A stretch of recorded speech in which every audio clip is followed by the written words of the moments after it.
आइए आज आप सब सुनेंगे बुधवार प्रदोष व्रत की कथा। जब भी बुधवार के दिन प्रदोष का व्रत पड़ता है तो इसे बुधवार प्रदोष व्रत या बुध प्रदोष व्रत के नाम से जाना जाता है।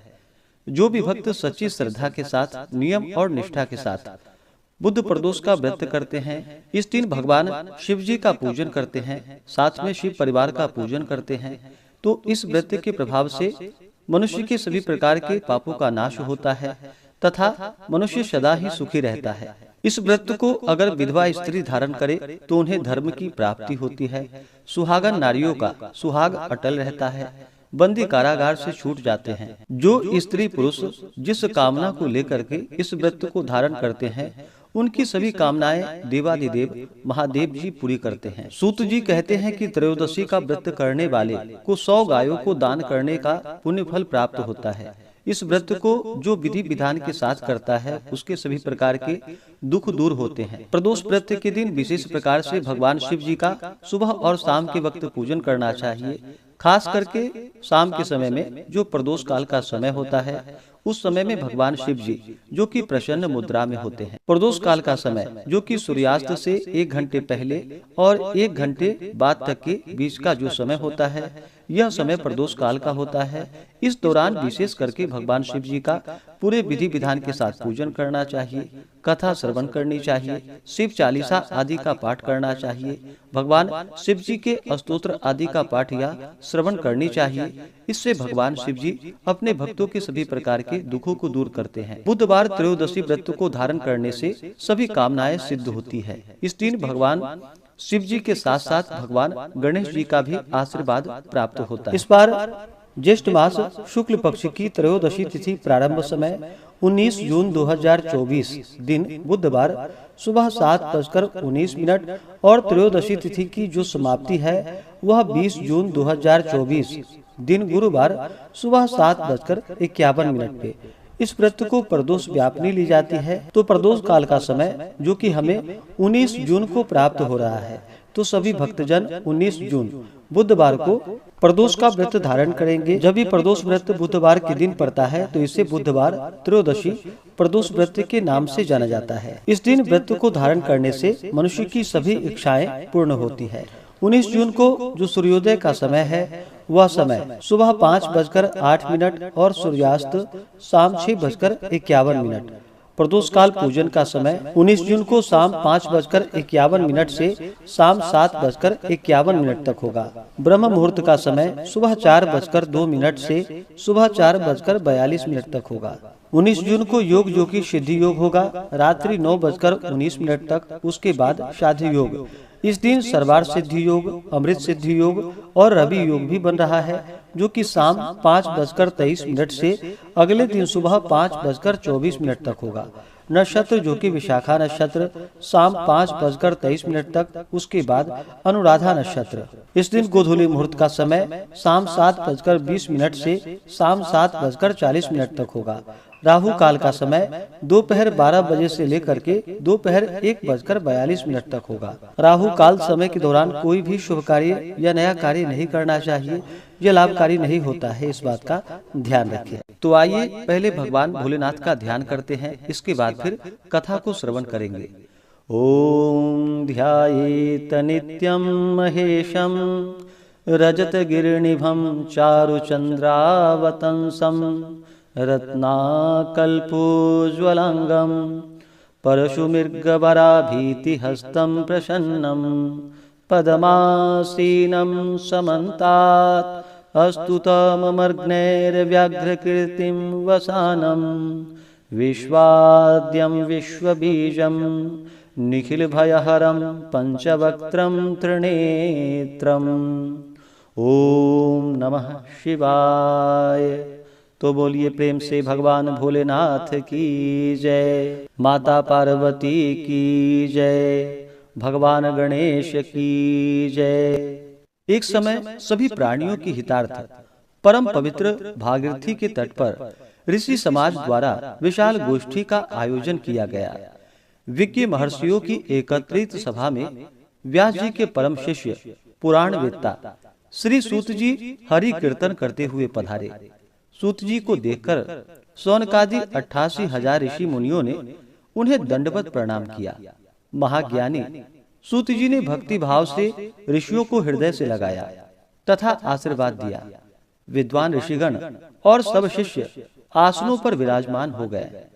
मुनिगण विनीत भाव से पूछने लगे कि हे परम दयालु, कलिकाल में भगवान शंकर जी की भक्ति किस आराधना द्वारा उपलब्ध होगी? हम लोगों को बताने की आप कृपा कीजिए, क्योंकि कलयुग के सभी प्राणी पाप कर्म में रत होकर वेद शास्त्रों से विमुख रहेंगे। दीनजन अनेकों संकटों से त्रस्त रहेंगे। हे मुनि श्रेष्ठ, कलिकाल में सत्कर्म की ओर किसी की रुचि नहीं होगी। जब पुण्य क्षीण हो जाएंगे तो मनुष्य की बुद्धि असत कर्मों की ओर प्रेरित होगी, जिससे दुर्विचारी पुरुष वंश सहित समाप्त हो जाएंगे। इस अखिल भूमंडल पर जो मनुष्य ज्ञानी होकर ज्ञान की शिक्षा नहीं देता, उस पर परम पिता परमेश्वर कभी प्रसन्न नहीं होते। हे महामुने, ऐसा कौन सा उत्तम व्रत है जिससे मनोवांछित फल की प्राप्ति होगी? कृपा कर आप मुझसे कहिए। ऐसा सुनकर दयालु हृदय श्री सूत जी कहने लगे कि हे श्रेष्ठ मुनियों तथा शौनक जी, आप धन्यवाद के पात्र हैं। आपके विचार सराहनीय हैं एवं प्रशंसनीय हैं। आप वैष्णवों में अग्रगण्य हैं, क्योंकि आपके हृदय में सदा परहित की भावना रहती है। इसलिए हे शौनकादि ऋषियों, आप सुनो। मैं उस व्रत को आपसे कहूंगा जिसके करने से सब पाप नष्ट हो जाते हैं।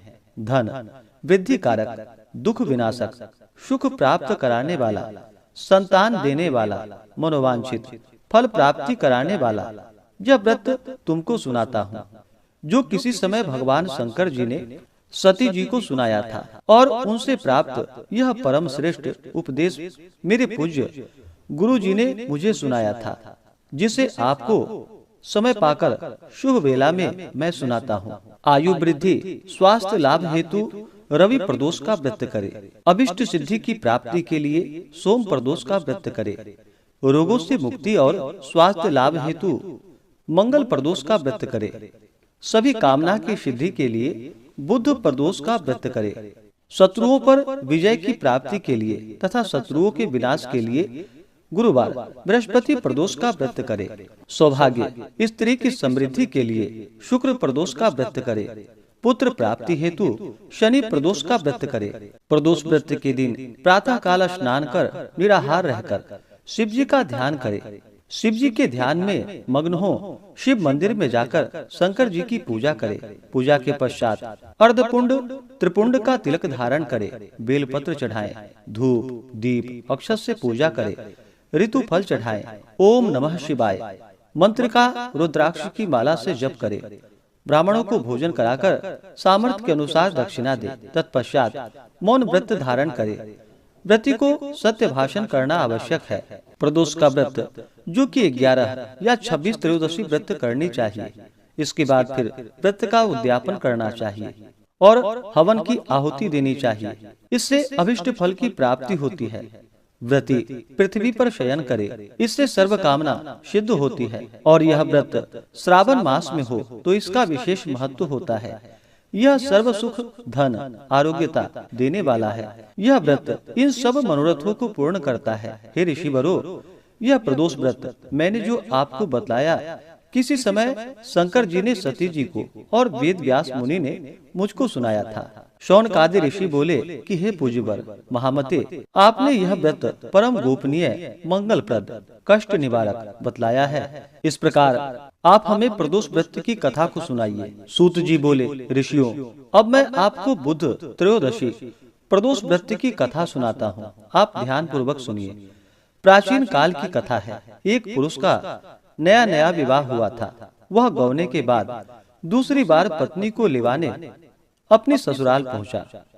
अपनी सास से कहा कि बुधवार के दिन ही पत्नी को लेकर अपने नगर जाएंगे। उस पुरुष के सास ससुर ने साले सालियों ने उसको बहुत समझाया कि बुधवार को पत्नी को विदा कराकर ले जाना शुभ नहीं होता है, लेकिन वह पुरुष अपनी जिद्द से टस से मस नहीं हुआ।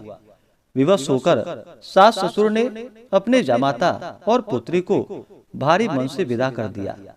पति पत्नी बैलगाड़ी में चले जा रहे थे। नगर के बाहर निकलते ही पत्नी को बड़ी जोरों से प्यास लगी। पति लोटा लेकर पत्नी के लिए पानी लेने के लिए गया। पानी लेकर जब लौटा तो उसके क्रोध और आश्चर्य की सीमा न रही, क्योंकि उसकी पत्नी किसी अन्य पुरुष के लाए लोटे में पानी पीकर हंस हंस कर बातें कर रही थी।